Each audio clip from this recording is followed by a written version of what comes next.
Timmy, point of piece today after a tough battle. What are your thoughts on it? Yeah, it was good to see that side of us today. I think we haven't kept many clean sheets at all this year, so it was first and foremost good to get one of those on the board. But the conditions didn't help today at all. It was always going to be a battle, and it was just going to be a case of whether we turned up to match that, and we did. So it's a good point for us on the board, and we'll take that into next week. So is it safe to say you were pleased with your players' performances today, despite the difficult conditions? Yeah, really pleased. Probably the most. Obviously, I haven't been here for a couple of weeks, but one of the most pleased I've been in the last few months.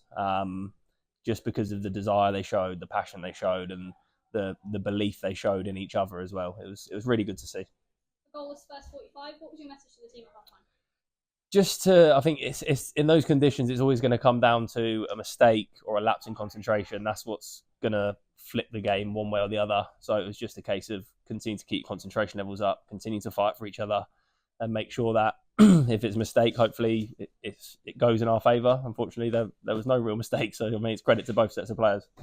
A lot of good showings from the team today. We had a lot of close chances. We had Rio, but we also had some substitutions come on, some younger players. We had 𝗣𝗢𝗦𝗧 come on, and we had Lucas Wynn. How did their character affect the second half?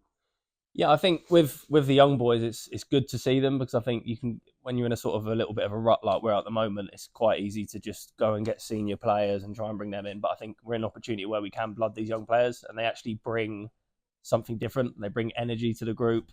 They bring energy to performance as well. I think tired legs probably don't want to be facing Lucas Wynn and 𝗣𝗢𝗦𝗧, because they are going to run you ragged for the last sort of half an hour. So yeah, really pleased for those boys. And finally, any thoughts ahead of the next match? Yeah, it's going to be a tough week next week. We've obviously got the top two both away from home now. So, probably before today, we might have been a little bit concerned. But I think going into those now, if we can show the characteristics that we showed out there today, then there's no reason why we can't go and get some in. Brilliant. Thank you. No worries.